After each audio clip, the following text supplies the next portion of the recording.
Selamat sore teman-teman. Hari ini saya Chris. Saya Arel. Saya Levi. Saya Michael.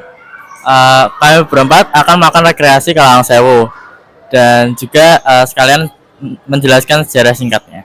Silakan menikmati. I was down but now I'm up.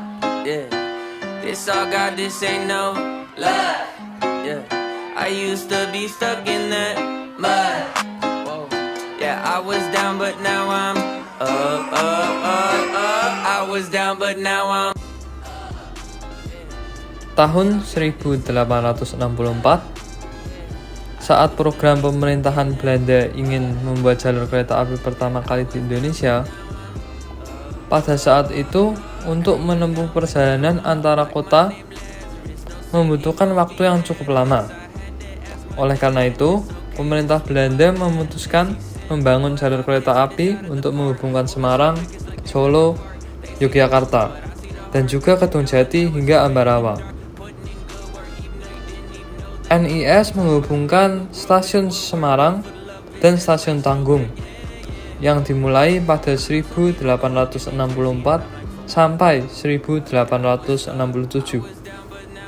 Pada awalnya, pembuatan jalur kereta api ini bertujuan untuk mengangkut hasil tani dan perkebunan dari Keraton Solo dan Keraton Yogyakarta ke Pelabuhan Semarang.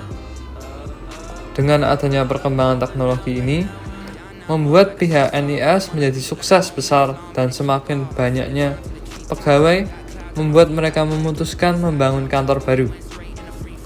Kantor yang akan mereka gunakan untuk semua urusan administrasi tersebut berada di Jalan Pemuda di kota Semarang. Sehingga pada 1904, proses pembangunan gedung kantor itu pun dimulai. Melalui proses pembangunan bertahap, Gedung Lawang Sewu akhirnya selesai dibangun pada 1918. Gedung ini menjadi kantor pusat perusahaan kereta api swasta milik NIS. Namun, ketika Belanda mundur dan pemerintahan diambil alih oleh Jepang pada 1942,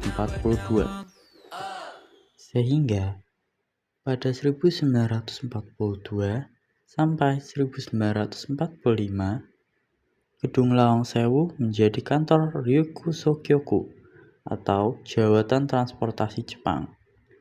Ruang bawah tanah Lawang Sewu dipakai sebagai penjara.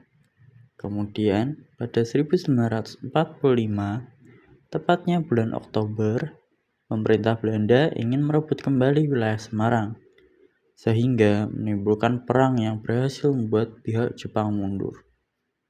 Setelah perang, akhirnya gedung ini berubah lagi jadi kantor DKA-RI atau Jawatan Kereta Api Republik Indonesia.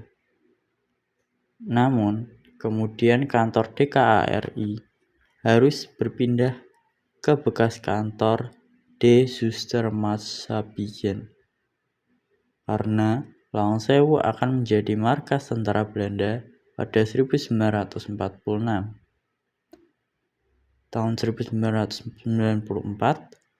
Gedung Lawang Sewu akhirnya kembali diserahkan ke PT Kereta Api Indonesia, yang kemudian dilakukan restorasi pada tahun 2009. Oleh sebab itu, tahun 2011 lalu, Ibu Negara Ani Yudhoyono kembali meresmikan gedung yang kini berstatus sebagai museum yang menjadi tempat pariwisata domestik dan mancanegara.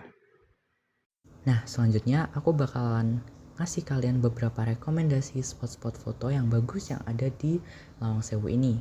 Sebenarnya kalau bicara tentang spot-spot foto ini, kalian mau foto dimanapun juga kayaknya masih kelihatan bagus deh. Soalnya berkat arsitektur peninggalan zaman Belanda yang ada di bangunan ini, foto kalian tuh dapat makin terlihat estetik dan juga kerasa banget itu vibes kolonial Belandanya. Cuman ya udah, mari kita bahas. Yang pertama, kalian bisa foto di halaman tengah Lawang Sewu itu dengan background bangunan Lawang Sewu itu sendiri.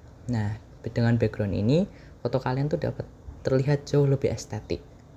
Lalu di daun-daun pintu itu ya, yang di depan itu, nah kalian bisa foto di situ. Nah, kalau kalian ngajak keluarga kalian, keluarga kalian ini juga bisa kalian ajak itu buat foto di daun-daun pintu itu. Jadi seolah-olah itu kalian posenya kayak mengintip gitu dari daun fotonya itu, dan itu kan kayak kelihatan berbaris gitu dan berjajar aja gitu. Jadi ya itu bisa ningkatin keestetikan dari foto kalian. Terus nggak jauh dari pintu, di sini juga ada yang bagian yang pintu-pintu itu yang tanpa daun pintunya itu. Nah, jadi yang tinggal kusen doang itu. Nah, kalian bisa foto di tengah-tengah lubang persegi panjangnya itu, lubang pintunya itu. Dan itu tuh nanti bakalan terlihat estetik gitu bangunannya. Jadi kayak simetris gitu, kusen-kusennya semakin menjorok ke belakang. Nah, segitu aja mungkin dari aku. Terima kasih.